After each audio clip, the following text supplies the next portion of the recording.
The true heart of Christmas is sacrifice.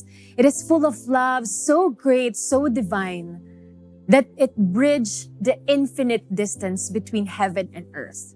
Sa kabila ng maraming mga selebrasyon at kasiyahan sa paligid natin, may we celebrate Christmas this time with much more appreciation and deeper meaning.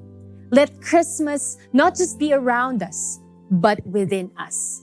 And it can only be found through Jesus and His words. And at this moment, let us hear the blessings of Christmas through our program speaker, ang lingkod ng katotohanan, Apostle Jonathan S. Ferial. Maraming salamat, Pastor Doreen. Thank you so much. Sa mga sandali na ito ay ating pagbubulayan ng mga salita ng Diyos. At ito po ang laging handog sa inyo ng programang ito, ang mabuti balita ng ating kaligtasan, the good news of our salvation. And Christmas isn't Christmas without the good news. And it was actually the angels that first announced the gospel. Today in the town of David, a Savior has been born to you. And so this kind of salvation is what we would like to convey to you. And we can find salvation as we study and meditate on the words of God. But before we do that, shall we pray? Ama naming Diyos, pagpalain mo ang pagbubulay na ito ng iyong mga salita. Lalo na kami ay ilang araw na lamang ay ipagdiriwang ang Kapaskuhan. Ang iyong Espiritu Santo ang gumabay sa amin at sa amin ay magturo. Ito po ang aming dalangin sa pangalan ni Jesus. Amen. At ngayon po ay ating tutunghayan ang paksa, Jesus the Son of God. Ito po ang ating pag-aaralan sa mga sandaling ito. At sa loob ng mga nakaraang episodes ay ating tiningnan ang tunay na pagkatao ng Panginoong Jesus sa liwanag ng banal na kasulatan. So it now begs the question, how did our God in heaven introduce Jesus? And we can find that in the book of Matthew in chapter 3 in verse 17. Dito natin makikita kung ano ang itinawag ng ating Ama na nasa langit patungkol sa ating Panginoon. And behold, a voice from heaven said, "This is my beloved Son with whom I am well pleased." The Father in heaven called Jesus as His Son. And not just a Son, but the only begotten Son. In the book of John chapter 3 verse 16, Jesus Christ is mentioned as the only begotten Son. The word Son, especially in the minds of the Jewish people and the audience of Christ or the gospel writer Matthew, actually connote the idea of intimacy. Kilalang kilala ng ating Panginoong Jesus bilang anak ng Diyos at ang kanyang Ama sa langit, at gayon din ang Ama sa langit ay kilalang kilala ang kanyang anak. This is something that no human relationship, particularly father-son relationship, could literally claim, because even the best in our human relationships, even the best father-son relationship, there is so much ignorance as to who their father really is or who the son is, but not the relationship between the father and the son. The relationship of the father and the son is that of perfect intimacy, perfect knowledge, and perfect connection and relationship. Their unity as Father and Son is without question. And so when the Father calls Jesus as the Son, it meant more than being just someone who is from God. And this is what we are going to look at even more. So what does it mean that Jesus is the Son of God? Number one, He shares the very nature of God. You see, God is a nature just as human or humanity is nature. And when the Bible says that Jesus is the Son of God, the nature of the Son is that of God. And so we say in Tagalog na ang Panginoong Jesus ay Diyos sa pagiging anak ng Diyos at siya ay tao sa pagiging anak ng tao. In the book of John chapter 10 verse 30 it says, I and the Father are one. I and the Father are one. The oneness or yung pagiging isa ng Panginoong Jesus at ng kanyang Ama ay hindi sa kung ano pa mang bagay, kundi ang kanilang pagiging isa ay sa larangan ng kanilang kalikasan. In the Greek word, it means that they are one or of the same nature. Kung papaano ang Ama ay Diyos, ang anak ay Diyos sa pagiging anak ng Diyos. Sa katunayan, ito ang ipinapahiwatig ng Panginoong Hesus sa kanyang mga kausap noon na kanyang sinasabi na siya ay Diyos sa pagiging anak ng Diyos. In fact, in the book of John chapter 10 verse 33, yun ang dahilan na kumbaga ang mga tao noon ay gusto siyang saktan. It reads in verse 33, the Jews answered him, it is not for a good work that we are going to stone you, but for blasphemy, because you, being a man, make yourself God. Yun ang paratang ng mga tao noon kay Jesus, na siya sa kanilang mga mata ay nakikita nila si Jesus na para bagang taong-tao lamang, subalit ang Panginoong Hesus ay nagsasabi ng kakaiba at ang sinasabi niya ay ang katotohanan. Walang iba kundi ang Panginoong Hesus at ang Ama ay iisa. Nung iyon ay marinig ng mga tao, sabi ng mga tao, ikaw ay nagpapanggap na isang Diyos. Pero ang Panginoong Hesus ba ay nagsisinungaling? Siya ba'y nagpapanggap? Was Jesus Christ trying to con His way into the hearts of the people? Was He trying to pretend or to deceive the people by claiming that He and the Father in heaven are one? Of course not. He was stating a matter of facts. That is why they accused Him of blasphemy. Hindi naman siya aakusahan ng kalapastanganan at hindi siya ipapako sa krus kung hindi nga doon sa kanyang pag-aangkin na siya ay Diyos sapagkat siya ay anak ng Diyos. And so, it goes without saying that Jesus Christ indeed is God for being the Son of God. Furthermore, in the book of Colossians, in chapter 1, in verse 15, it says, He is the image of the invisible God, the firstborn of all creation. The image, siya ang larawan ng hindi nakikitang Diyos. Sino yung hindi nakikita? Walang iba kundi ang ating Ama sa langit. Subalit mayroong nakita. At ang nakita ay ang larawan, ang kahawig ng ating Diyos na hindi nakikita. He is the image of the invisible God. Also, in Hebrews 1:3, makikita natin dito na binigyang diin muli ng banal na kasulatan ang tunay na kalikasan at larawan ng Panginoong Hesus. It reads, He is the radiance of the glory of God and the exact imprint of His nature. The exact imprint of His nature. And so, in Christ, we can see the fullness of God because Jesus and Christ is actually the very Son of God. Kung papaano yung Ama ay Diyos, yung anak din ay nagtaglay ng kalikasang Diyos. He is the very imprint of His nature. And so, ang Panginoong Hesus ay taglay niya ang buong kalikasan ng kanyang Ama sa langit.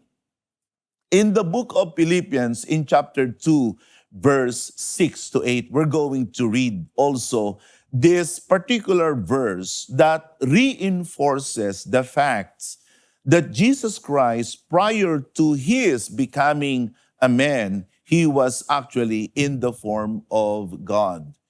Paul elucidates here in such perfection when he said, who, though he was in the form of God, did not count equality with God a thing to be grasped, but emptied himself. He took the form of a servant, being born in the likeness of men, being found in human form. He humbled himself. He became obedient to the point of death, even death on a cross. Kaya ang Panginoong Jesus, bago daw siya masumpungan sa human form, he was in God form. Muli, yan ang binabanggit sa verse 6. Let's take a look at that verse again in verse 6. He was in the form of God. That was the pre-existence of Jesus.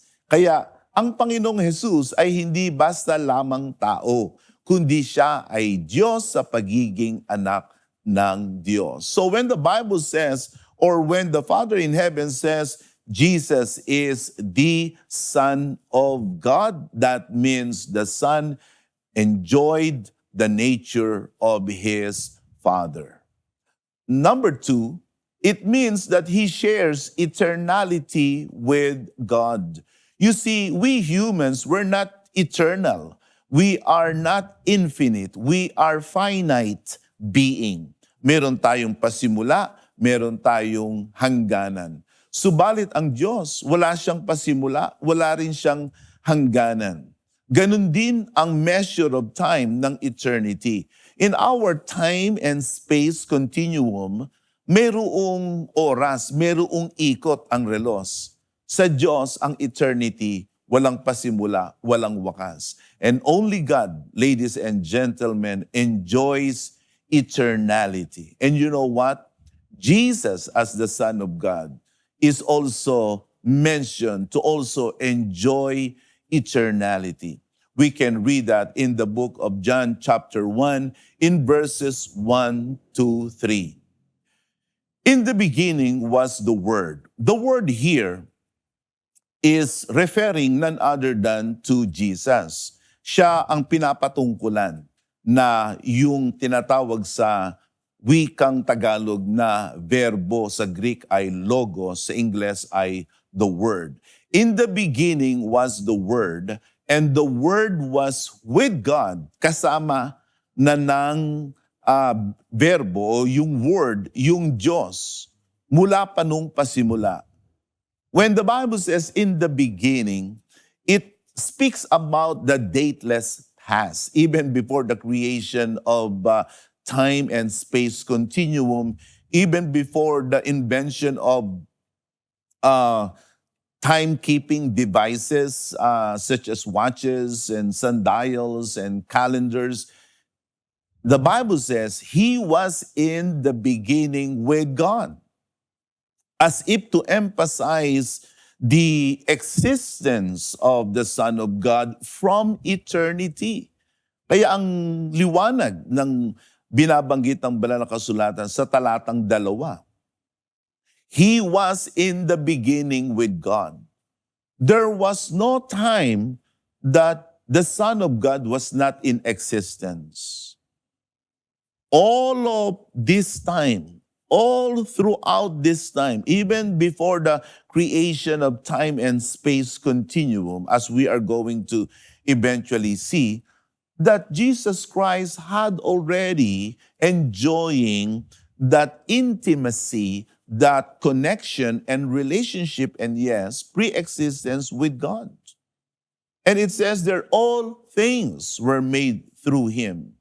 Without him was not anything made that was made. No man can ever claim that. Walang tao na makapagsasabi na siya ay naroroon na bago pa lalangin ang mga bagay at ang ating sanglibutan. Only Jesus Christ could be able to confidently say and claim this, that He was before all things, and that there is nothing right now, as we see it, that is here without Him being there in the first place. Kaya ang Panginoong Hesus bilang anak ng Diyos ay naroroon na kasama ng ating Ama sa langit.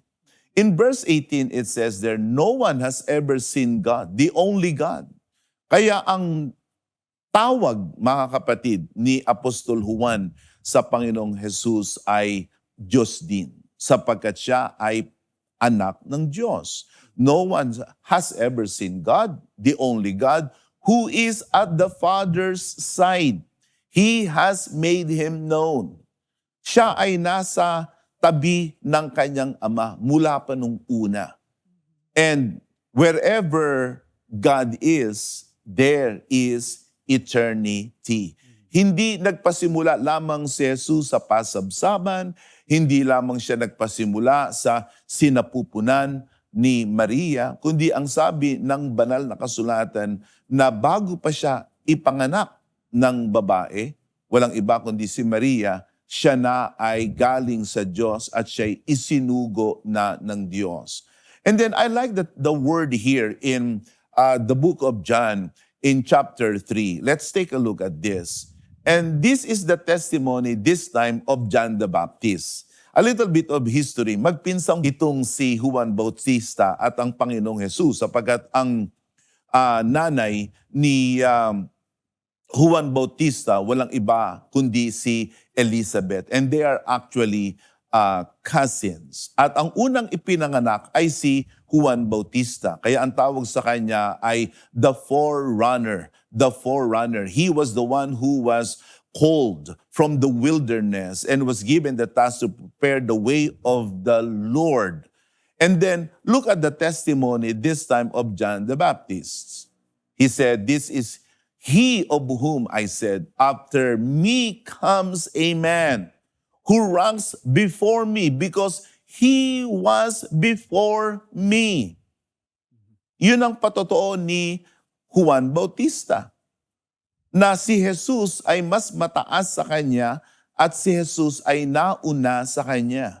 Papaano nauna ang Panginoong Jesus kung ang naunang ipinanganak ay si Juan Bautista?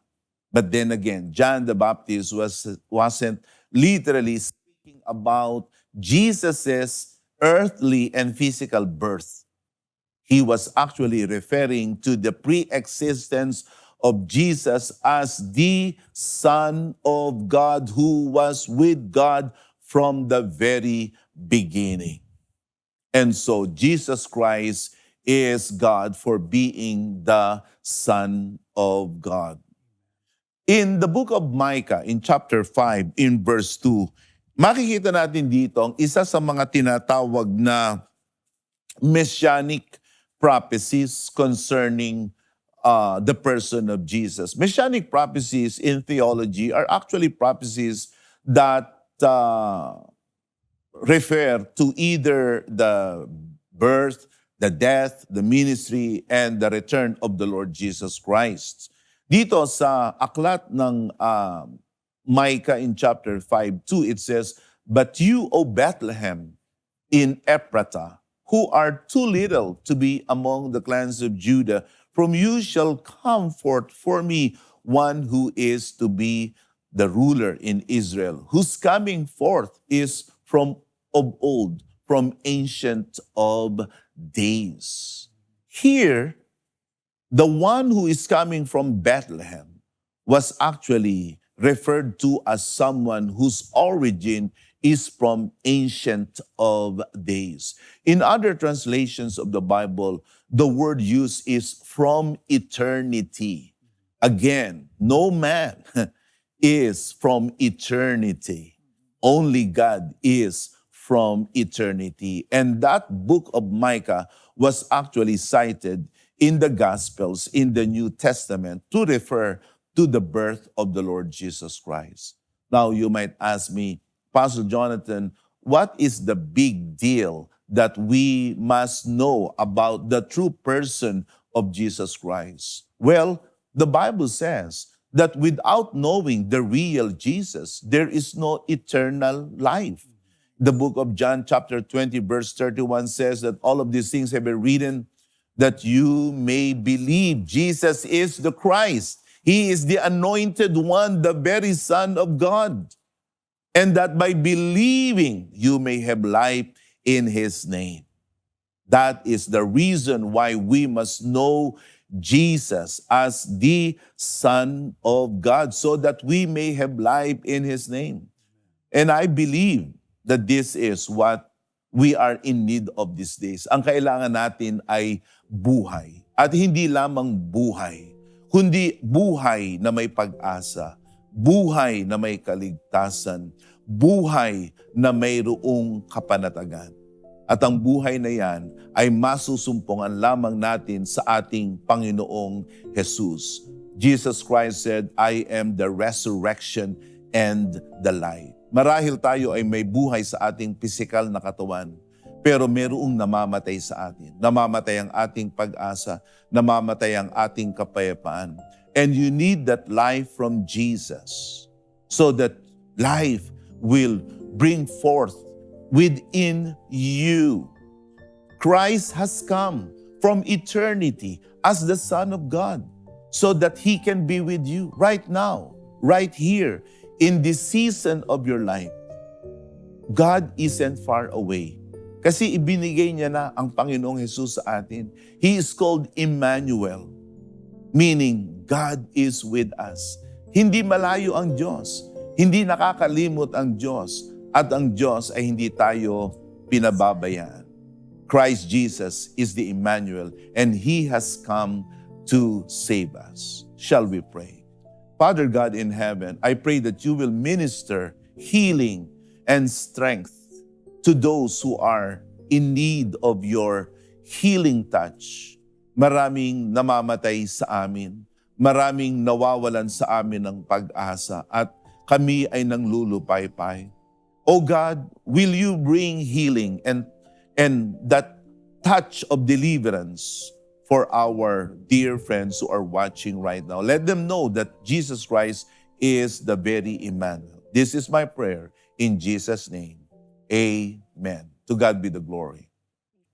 Thank you so much, Apostle, for this powerful message that you shared with us this morning. How I wish we have more time to listen to your exhortation. Talagang kami po ay pinagpala sa biyaya ng Praise Diyos. the Lord. And thank you so much for that meaningful meditation. And to all our viewers, if you want to enjoy more of meaningful meditations this Christmas, may you avail this special book, Meditations for a Meaningful Christmas. This is a 31-day devotional written by our beloved Apostle Jonathan Esferion.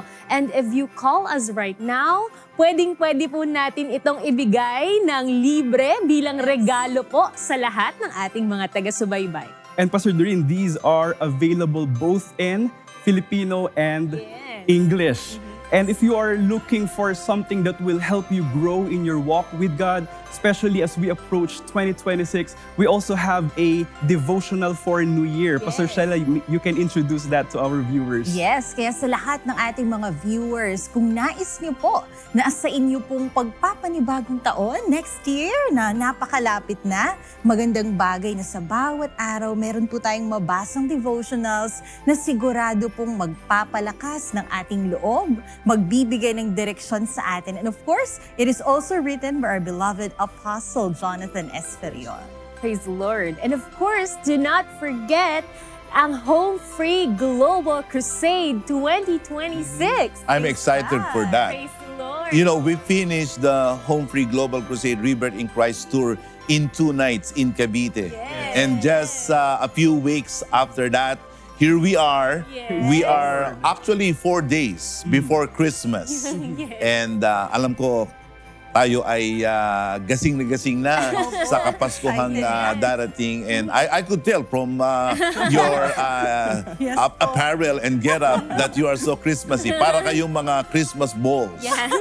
And we are excited for January 17 and 18 because we are going to have the Home Free Global Crusade 2026, and the theme is none other than Saved, Healed, and Delivered in Christ. And we are going to have it 2 nights at the Luneta Park, Quirino Grandstand. Admission is free, walang bayad. On the first night, we are going to enjoy the music of Sister Yang Constantino. The following night, our world-renowned ministry partner, Taya Smith. Yes, you heard me right. Taya is coming back for the Home Free Global Crusade 2026 Manila.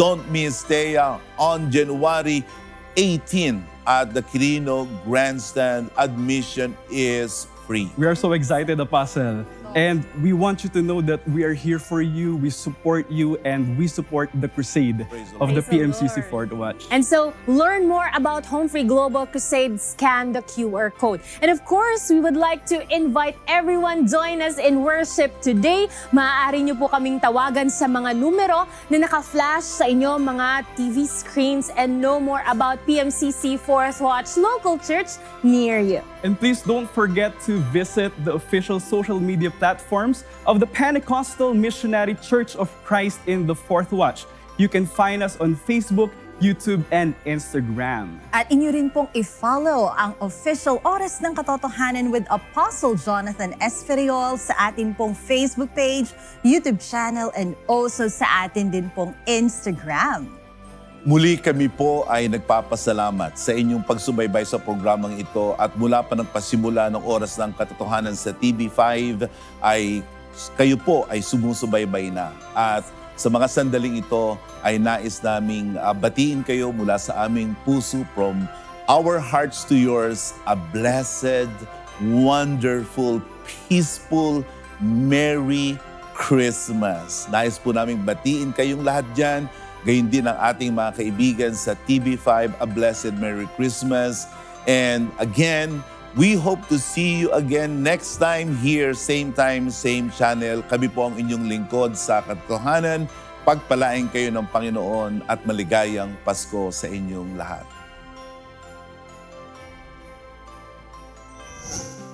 Thanks for watching. Subscribe for more exclusive videos.